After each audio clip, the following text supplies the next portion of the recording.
एक तरफ इकोसिस्टम और डीप स्टेट से लड़ने का चैलेंज है, दूसरी तरफ महाकुंभ पहुंच रहे करोड़ों सनातनियों के लिए व्यवस्था पुख्ता करने का चैलेंज है।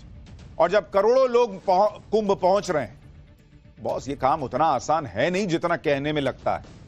खुद सीएम योगी लगातार हर इंतजाम पर नजर रख रहे हैं, लेकिन सनातनियों का ऐसा सैलाब उमड़ रहा है महाकुंभ के स्नान के लिए कुंभ की तरफ कि यूपी प्रशासन के भी हाथ पांव फूल जा रहे हैं व्यवस्था को मैनेज करने में, क्योंकि इस तरह की भीड़ कभी किसी स्टेट में किसी कार्यक्रम में किसी प्रशासन ने नहीं देखी भाई। अभूतपूर्व भीड़ है।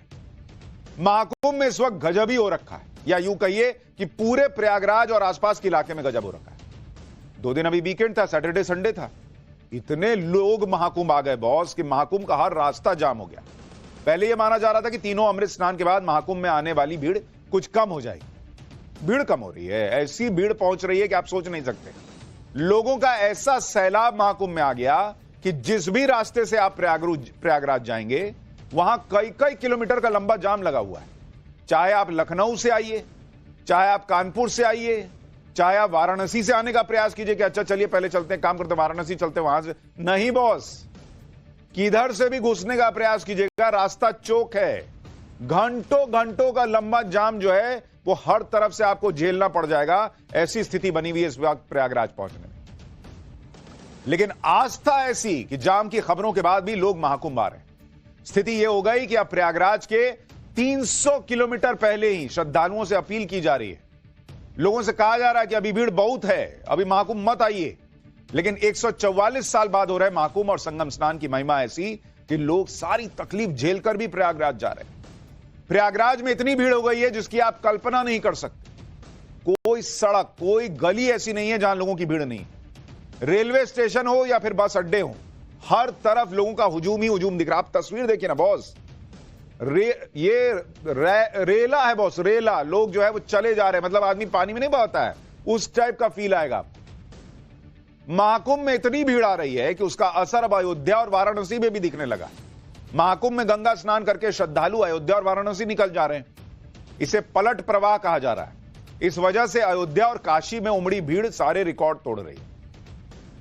प्रयागराज में यह महाजाम लग कैसे गया और इस पर प्रशासन का क्राउड मैनेजमेंट कैसे काम कर रहा है, प्रयागराज महाकुंभ में अभी की स्थिति क्या है, लेटेस्ट क्या रिपोर्ट है वहां से, यह सब आपको विस्तार से बताऊंगा। महाकुंभ जाने की सोच रहे हैं तो आज पाठशाला का यह पूरा चैप्टर जरूर देख लीजिएगा, लेकिन पहले महाजाम का यह ट्रेलर देखिए जरा।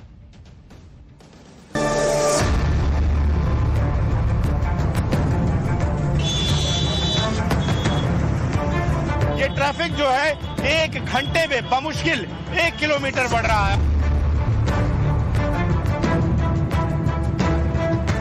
सुबह जो लोग अपना प्लान बना रहे हैं वो शाम पहुंच रहे हैं, शाम वाले अगले दिन पहुंच रहे हैं।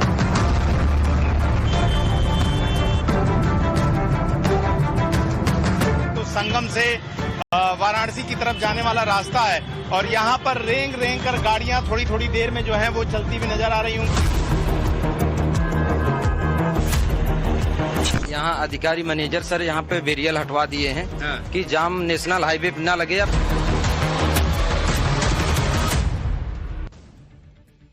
भाई कुछ दिन पहले तक किसी ने सोचा नहीं था कि प्रयागराज में ऐसी स्थिति आ जाएगी, क्योंकि लोग तो यही सोच रहे थे कि जैसे जैसे अमृत स्नान पूरे हो रहे हैं वैसे वैसे अब भीड़ भी कम होगी। अच्छा, हो सकता है कई लोगों ने सोचा होगा कि अभी नहीं जाते हैं, अमृत स्नान के बाद चलेंगे।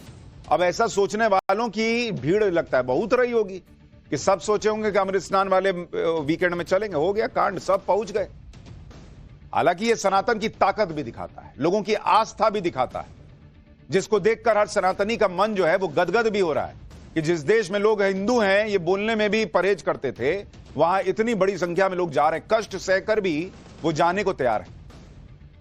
मौनी अमावस्या पर जो हादसा हुआ था उसके बाद भी भीड़ कुछ कम हुई थी, लेकिन पहले कुछ दिन से फिर महाकुंभ में पिछले कुछ दिन से फिर भीड़ बढ़ने लगी। खास तौर पर वीकेंड पर शनिवार और रविवार की छुट्टी थी तो ऐसा लगा कि पूरा देश ही निकल गया महाकुंभ नहाने के लिए। हालांकि ये पिछले कुछ सालों में ये सोच बदली है कि वीकेंड है तो चलते हैं महाकुंभ हो आते हैं, नहीं तो वीकेंड में लोग पहाड़ निकल जाते थे, वीकेंड में लोग घूमने निकल जाते थे कि चलो कहीं घूम के आते हैं, थोड़ा 1-2 दिन रिलैक्स करेंगे। अब सनातन की ताकत ये हो गई कि लोग निकल जा रहे हैं वीकेंड पे कि चलो महाकुंभ में एक बार डुबकी तो लगाएं। लेकिन इससे जो बड़ी समस्या प्रयागराज और उसके आसपास खड़ी हो गई वो समस्या थी जाम की। प्रयागराज जाने वाले हर रास्ते पे जाम मिल रहा है। प्रशासन पूरी कोशिश कर रहा है, लेकिन बॉस इतनी भीड़ है, इतनी गाड़ियां हैं कि उसके आगे इंतजाम क्या किया जाए उनको भी समझ में नहीं आ रहा। इंतजाम टिक ही नहीं पा रहा है। भाई बीच में भीड़ घटने लगी तो प्रशासन ने भी नहीं सोचा था कि वीकेंड पे इतनी भीड़ आ जाएगी। अब आप तस्वीरें देखिए, प्रयागराज के जाम की चपेट में आसपास के सारे जिले आ गए। भाई कौशाम्बी, वाराणसी, फतेहपुर, कानपुर, कटनी, रीवा, सतना, जहां का नाम लीजिए वहां जाम लगा हुआ है। किसी को फोन कीजिए, अरे बॉस घरे में बैठे निकल ही नहीं रहे, इतना जाम है, बाहर कहां जाए। यह हाल हो रखा है इन इलाकों में। अगर जाम से निकलकर किसी तरह प्रयागराज पहुंच भी गए तो फिर कई किलोमीटर पैदल चलना पड़ रहा है, उसके बाद मेला क्षेत्र तक लोग पहुंच पा रहे हैं। प्रयागराज के बॉर्डर पर किस तरह से पिछले 2 दिनों से जाम की स्थिति है वो आपको दिखाऊंगा। पहले देखिए कि प्रयागराज शहर के अंदर का क्या हाल हो गया है। शहर के अंदर हजारों लाखों लोग पैदल ही चले आ रहे हैं, क्योंकि बसें और गाड़ियां तो बॉर्डर पर रोक दी गई। जो गाड़ियां अंदर भी आई वो जाम में फंस गई कि सर अब कहां आगे कहां बढ़ेंगे, पब्लिक बढ़ ही नहीं पा रही, गाड़ी कहां बढ़ेगी। आपको जाम का टॉप एंगल व्यू दिखाता हूं, जिसको बर्ड्स आई व्यू कहते हैं, कि ऊपर से देखिएगा तो समझ में आएगा कि कितना जाम है। 1 घंटे में 1 किलोमीटर गाड़ी आगे बढ़ पा रही है। जरा आप तस्वीर देखिए, ऊपर से देखिए, ये तो आपको पीछे का हिस्सा दिख रहा है, आगे जहां तक देखिए वहां जाम लगा दिख रहा है। जरा एक बार इस पर एक रिपोर्ट देखिए।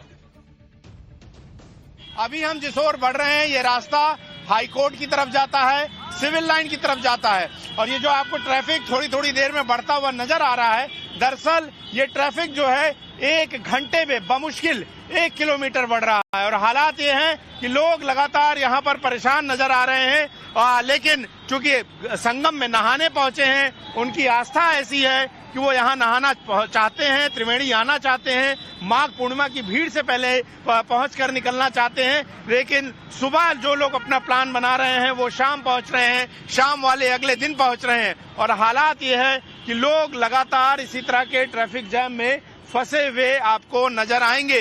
तो ये जो तस्वीर है, एक तरफ आप देखें तो गाड़ियों का लंबा रेला आपको स्क्रीन पर अपने दाईं तरफ दिखाई देगा। तो दूसरी तरफ बात करें तो चूंकि लगातार पैदल आने वाले लोग अलग अलग बस स्टैंड से, चूंकि ये जो भीड़ आपको दिख रही है ये बस स्टैंड से आ रही है, ये कानपुर के रास्ते से आ रही है, इधर धूमनगंज के इलाके से जहां गाड़ियां रोकी जा रही हैं, नेहरू पार्क बस स्टैंड पर जहां गाड़ियां रोकी जा रही हैं वहां से लोग पहुंच रहे हैं। और दूसरी तरफ वहां आगे जाके स्टेशन का जो रास्ता है वो मिक्स हो रहा है। तो दूसरी तरफ भी जो है लगातार ट्रैफिक जाम जो है वो आपको नजर आ रहा होगा।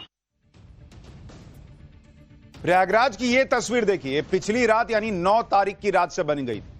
देख रहे हैं एकदम लाल लाल लाइट दिख रही है, पीछे बैक वाली लाइट जो होती है वो सब ब्रेक मारे हुए हैं तो लाल लाल दिख रहा है। प्रयागराज आने वाले रास्तों पर भयंकर जाम लग गया। प्रयागराज से मध्य प्रदेश के रीवा की सीमा लगती है, इसी रास्ते से मैहर, कटनी और सतना से लोग प्रयागराज आते हैं। इसी हाईवे पर भयंकर जाम लग गया। आप तस्वीर देखिए हाईवे की, रात के अंधेरे में गाड़ियों की लाइन लग गई। कटनी से प्रयागराज के रास्ते पर तो करीब 10 किलोमीटर लंबा जाम लग गया। भीड़ इतनी हो गई कि पुलिस और प्रशासन को लोगों से अपील करनी पड़ रही है। लोगों से कहा गया कि भैया मत आइए, अभी वापस लौट जाइए, जब भीड़ कम हो जाएगी तब आइएगा। देखिए